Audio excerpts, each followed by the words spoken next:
YouTubers, welcome to episode 1 of Mike's Classic Game Corner. And this particular show is the spin-off of Mike's MMO Corner, because I do cover a lot of gaming. In this particular show, we're going to go into my video game vault. Anything pre-Xbox 360 or PlayStation 3 or Wii, we're going to call it classic. I've been gaming probably since the early 1980s.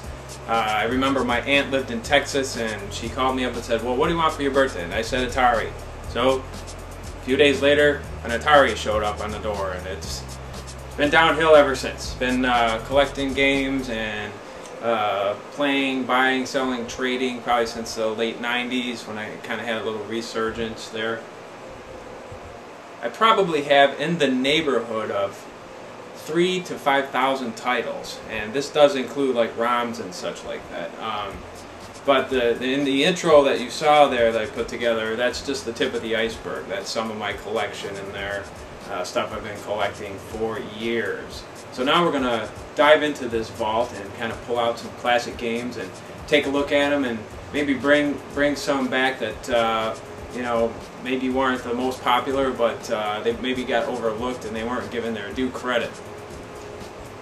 Now, the NES was my favorite game console of all time, so we're going to start with that today with a title called JACKAL, made by Konami. It was released in June of 1986. There was actually 3 coin-operated versions of this game before it actually made it out to the NES system.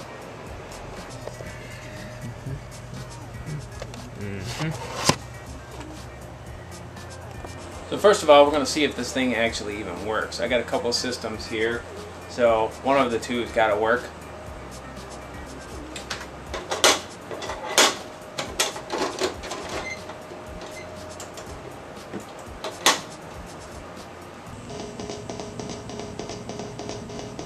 The JACKAL Squad, a 4-man team composed of Colonel Decker, Lieutenant Bob, Sergeant Quint, and Corporal Gray, is sent to rescue soldiers kept as hostages by the enemy. 1 or 2 players control the teams, and an armed jeep must venture through several enemy strongholds to rescue comrades imprisoned by the enemy.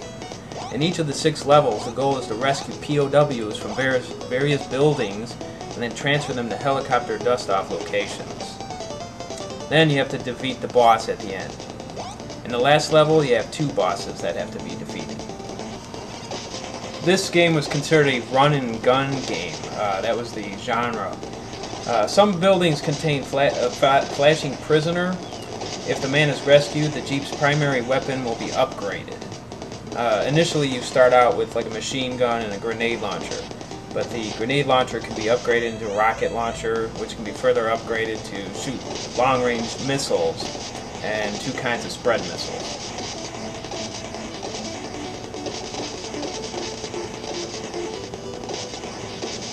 There's a little boss fight here, and the cutscene. Well, it's not really a cutscene.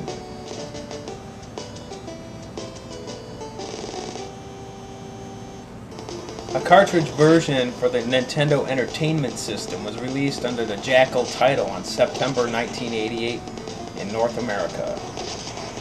The NES version had a number of changes made when compared to the disk system version released in Japan, such as wider levels, a new boss, and a map shown before each level indicating the player's progress. Well, neither of the NES systems I had didn't work, so I had to improvise. That said, there you have it. That's JACKAL. On my scale of 1 to 5, I'm going to give that one a 4. It's not completely up there with Contra and Zelda and Super Mario's, but it is right there. You know, Konami. I'm a big fan of the music and such, so excellent game, definitely high replay value. I'm still playing it today. I have a ROM backup that I use on the laptop, so that's going to do it for Mike's Classic Game Corner for today. Send me your comments and see if you remember JACKAL. Then don't forget to subscribe and add me as a friend, and we'll talk some games.